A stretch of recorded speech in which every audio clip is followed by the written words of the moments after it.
Welcome. Thank you for coming. My name is Cassie Viella. I am a realtor, property manager, and investor. I'm with Silverbridge Realty, and we help people buy, sell, invest, and manage their properties here in San Antonio and the surrounding areas. So thanks so much for being here. My hope with this is that I can answer any questions you have, give you some tips, walk away with some actionable knowledge about how to sell your house, especially in this crazy market that we're in. So the first thing we want to talk about is, when you're getting ready to sell your home, a lot of people kind of think, okay, well, I guess I got to call a real estate agent and list it. That's the only way to do it. That's false. There are so many different things you can do. If you're ready to move, you have so many options. You need to think of your home as an asset, and you need to manage that asset to get you the best return possible. So it's a business decision, and so you need to look at it from every angle, just like any business person would. Also sell directly to an investor or a company. And so there are companies I'm sure you've received in the mail, lots of postcards and booklets. There are lots of companies right now trying to buy houses. So you have lots of options there, and we'll go into what that means and what kind of different options there are later on that. And then you can also make it a rental property. And I think a lot of people forget about this option, but if you've already got that property and you've already got the mortgage on it, you've probably locked in a pretty good rate. If you bought, before the past few months, it's probably gone up in value. So you've got something valuable on your hands. And you could, if you wanted to earn some money, you could make it into a rental property. I'm a property manager, but I also, before I got my license in real estate, I self-managed my rental portfolio. So I know how to do that. I know how to explain how to do that. You don't have to have a license to manage those. So there are some options there. So I just want to make sure that I let people know all of the different choices that you have. And then we'll start going over the pros and cons of each. So obviously listing with an agent is the most common. And the reason it's the most common is because if you list your home on the MLS, that's going to get you the highest price possible for your home. And it makes sense. It's because the most people are going to see your home that way, right? So if you sold directly to an investor, you're only dealing with that one person or maybe a handful of people. If you list on the MLS, everybody from all over the country, all over the world who's trying to buy in San Antonio can see your home. And so that's just exposing it to the maximum amount of buyers possible. The other reason that people really like to list with an agent and do it on the market is because you're going to have an agent with a fiduciary responsibility to you. And that means that they are obligated to be honest, to be fighting for you, to have your best interest in mind at all time. You've got somebody that's going to be in your corner. And then the buyer will have somebody that's in their corner. And so that, obviously gives you an edge in negotiations and just also kind of knowing what's going on and having somebody there to explain things to you to make you feel comfortable. And then the other pro right now with listing with an agent is that the San Antonio market is just insane right now. It's so low inventory, higher sales price, so many buyers. We just have the perfect storm right now in San Antonio where the days on market are dipping down below 30 days on market, which is just unheard of. It's so low. And so you have access to that hot market if you list it on the market. However, there are cons to listing with an agent. So I would say the main one is the hassle factor. If you've sold a home before, you're familiar with this. I mean, it's a process. There's a lot of steps. There's a lot of paperwork. You've got to get the property ready. You've got to keep it clean. If you have multiple showings, you've got to make sure that it stays clean and ready. You've got to leave the house, especially if you've got kids. That can be such a pain. Stage it, photos. It's just, it's a lot of work. I mean, there is a lot of hassle there. There's a lot more documents that you have to provide to the buyer if you're doing it that way.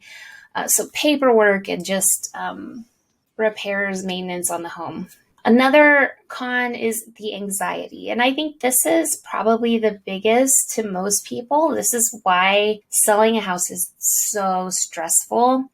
To most people, it's just the anxiety of, listing your home, not, first of all, even picking a price for your home because your agent suggests a price, but ultimately you're the one who picks the listing price. Yeah, I do this for a living, and when I have to list one of my own homes, I'm kind of like, ugh, what should I do? I don't want it too low, not too high, and kind of him and haw about it. And then once you list it, in this scenario right now in our current market, in 2021, you're probably going to have multiple offers. And then you have the anxiety of trying to pick, which buyer is going to be the best and comparing all of these different criteria and just going through all of that. And then once you get it under contract, the transaction through closing, the inspection, the appraisal, like there's so many points where the agents, the lenders, the buyer, the seller, everybody's on the edge of their seat, right? So there is anxiety involved. And then last is that there are more expenses. So if you're listing on the MLS, then you're paying agent commissions, typically 6%, which is split between the listing agent and the buyer's agent. And then you've also, typically you're going to pay more closing cost for the buyer. It's pretty standard that the seller pays the title insurance, for example. You may be asked to pay for a new survey, and then you may be asked to cover some of the buyer's closing costs. So there are expenses there as well as just the repairs expenses. So if the buyer does an inspection and they find some problems, they're going to ask you to fix some things, and then that's going to cost money. That's the one that actually costs money up front, even before the home closes. So you are going to have some expenses out of pocket before you make the sale of the home, in most cases anyway. So you do have that factor of just having more expenses. Even though you might have a higher listing price, you're also going to have higher expenses with it. So if you maybe tell me, okay, I'm a really anxious person, I don't want to have to go through this hassle of listing my property, then maybe we can talk about selling directly to an investor. I've had people do this, especially during COVID, because they didn't want to have that exposure. They didn't want a bunch of people walking through their homes, and they didn't want all the uncertainty. And so I've had people approach me and just say, just help me sell my home directly to somebody because I don't want to do all of that. And this is, by far the easiest, because an investor, typically it's going to be a cash investor. They're going to close when you want to. You're not going to have to do any repairs. You don't have to do any cleaning. It's just completely flexible, and you just leave the home as is. So it's so much easier than listing on the MLS in that capacity. It's also more convenient because, if you need to, for example, stay in the home until you find a new home, well, an investor could close and then let you stay in the home for another week, 2 weeks, a month. You could negotiate that. If you needed to close really soon, I need the money as soon as possible, a cash investor can usually close in about a week. And then also it's cheaper in that you don't have agent commissions. So that 6% is not there. And then you're usually going to pay fewer closing costs. So typically the investor will pay things like the title insurance and things like that, the survey. Sometimes the numbers work out, especially if you've got a house with problems, which we'll talk about next. But sometimes the numbers work out to where maybe the investor is going to pay you a lower price, but once you factor in all of those expenses, it's about the same, or maybe only slightly less than if you listed it on the MLS and then paid all of those expenses. It's kind of just a math equation. We kind of say, Okay, what would an investor pay? Let's run it through. What would be your net, the net to seller? So after all of the expenses, after the closing costs, what would you actually take home at the end of the day versus if we list it on the MLS and we have all of these expenses, how much would you take home at the end of the day? Those are the numbers we need to compare. We don't need to compare the sales price. We need to compare the net that you get to take home at the end of the day. So the cases where it typically works better to sell directly to an investor than listing it on the MLS is if you have some kind of problem. So in San Antonio, the most common by far is some kind of foundation problem. We have a lot of foundation problems, especially on the east side in Converse, Live Oak, just a lot of foundation issues. And so if you have a foundation issue, what happens is that no lender is going to let a buyer buy that property if they're bad enough foundation issues. So you're not going to be able to sell it to a normal person. You're going to have to sell it to a cash buyer. When I say normal, I mean somebody who's getting either an FHA or conventional loan, which is most people who are buying a home are, getting some kind of mortgage on the property. So that's going to make it to where you can't sell to that large group of people. You're going to have only cash buyers to sell to. That's going to cause the price to be lower because you're limiting the amount of people who will have access to it. If you have title issues, so sometimes, if there's an inherited property that's got several people who need to sign off on things and it might take a while, a regular buyer who's moving into San Antonio and needs to be here, to start school is not going to be able to buy that property. You're going to need an investor who can wait, who can navigate all of the, tricky title work and get that done for you. So if you've got some kind of strange situation or, the house has some damage, roof, foundation, electrical, or plumbing damage, it's usually going to be easier for you to sell to an investor, to a company who specializes in renovating that property. So yeah, problems is no problem. That's what investors want to do, is they want to solve that problem. And then I guess I should say a word here. So when I say sell directly to an investor, I mean that you're selling to a person, like a person who you can meet and say hi to. And this one guy or gal or person is buying your home to renovate themselves. Maybe they have a company, but they're people who are here in San Antonio typically. There are very, very, very, very large companies who send out lots of advertisements offering to buy your home. The process that they use is completely different than what I'm explaining here. So the process that they use, they're going to offer you less money than your home, than fair market price of your home. They're going to offer you a little bit less, but they're also going to charge you the typical fees that usually end up being about what that agent commission would be. So if you really dig into all of the fees, usually those companies, it ends up being about the same as listing your home on the market, but just taking a little bit less for that convenience of closing whenever you want. They also will ask you to fix things still. A lot of them will. I've had clients who considered it and then backed out because then they were asked to fix all of these things, and that was kind of the reason they were not wanting to list it. Just be really careful and be aware of all of the fine print on those agreements and what they're actually offering you. So there are downsides to this, of course. The biggest downside would just be that you're going to get a lower price. So an investor, yes, they're going to solve the problem, but it's essentially their job to do that. So like a person who flips houses, they need to make money off of that transaction to keep doing that as a business.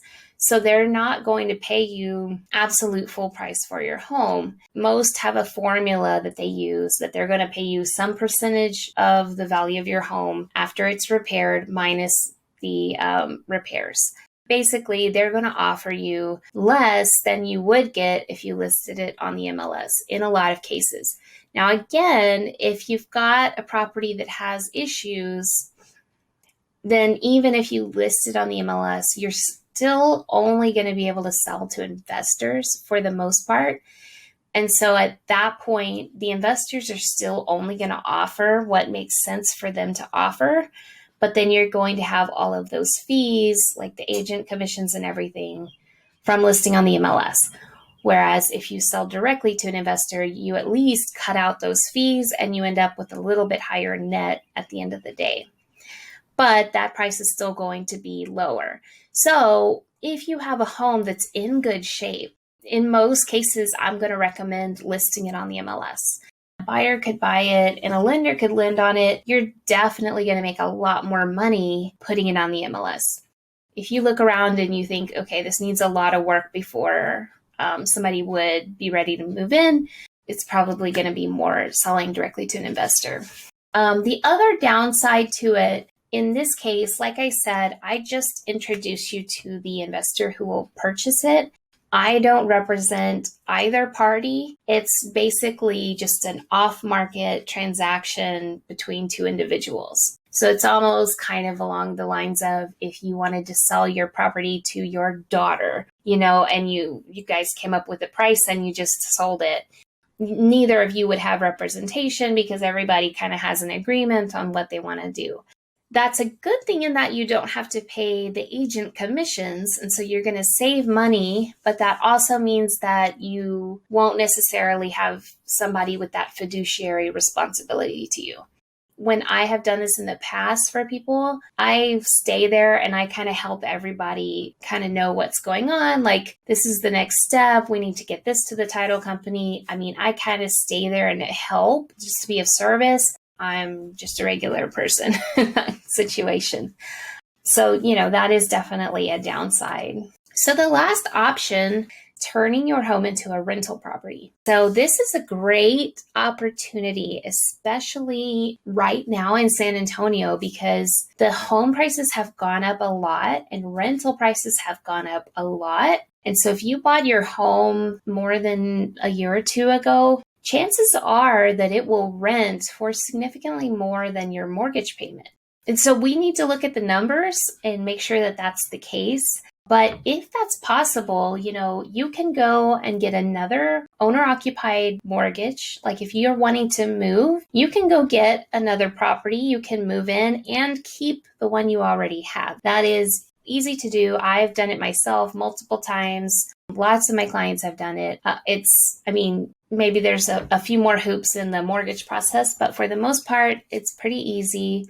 So you would just move, and then when you move out, list your property as a rental. The nice thing about this is that you will continue to have that asset.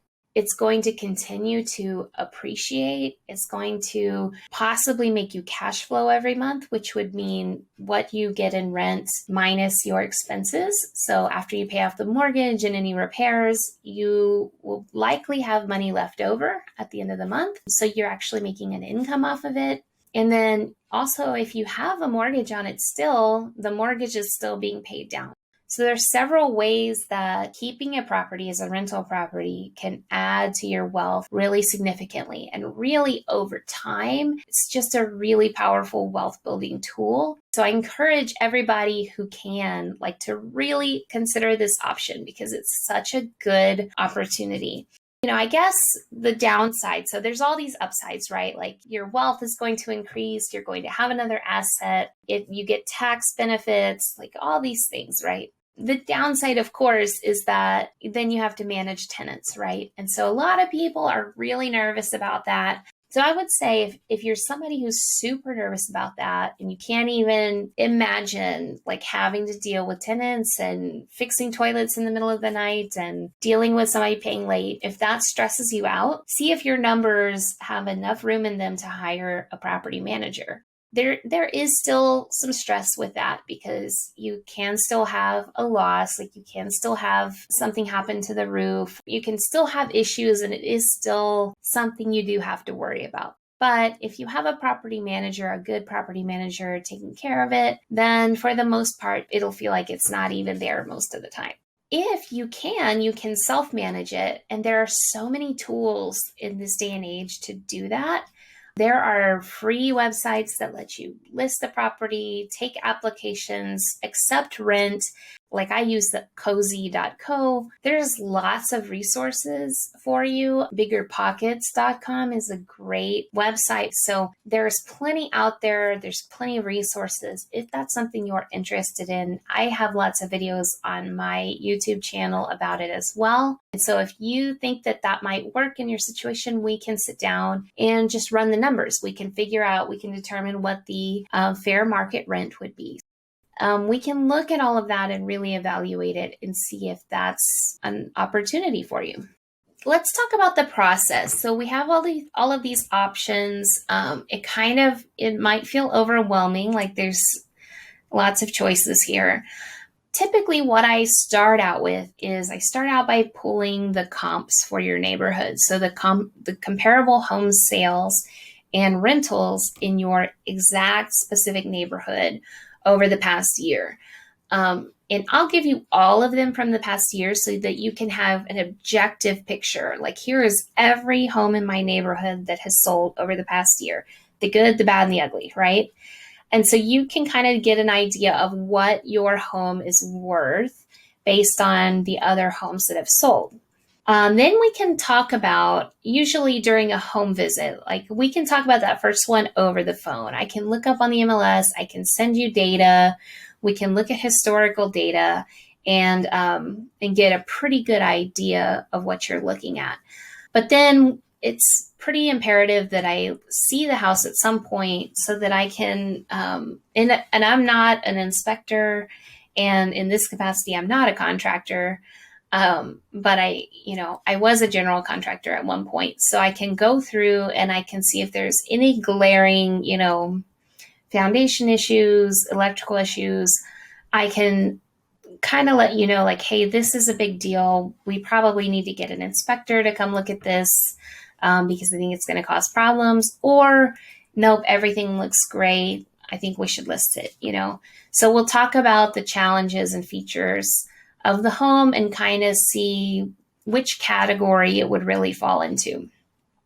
And then part 3 would be like really digging into those numbers. So after I have an idea of the state of the house, I can tell you, okay, this is what I would list it on the market for, and these are your expenses, and here's your net at the end of the day. Here's what an investor would likely pay, and here after the expenses is your net to seller, and then here is how much it would rent for, and after your expenses, your monthly cash flow, and your return on investment in that case. So we can actually just get really into all those numbers. That's probably my favorite part of it. And then you can see really which one makes the most sense for you.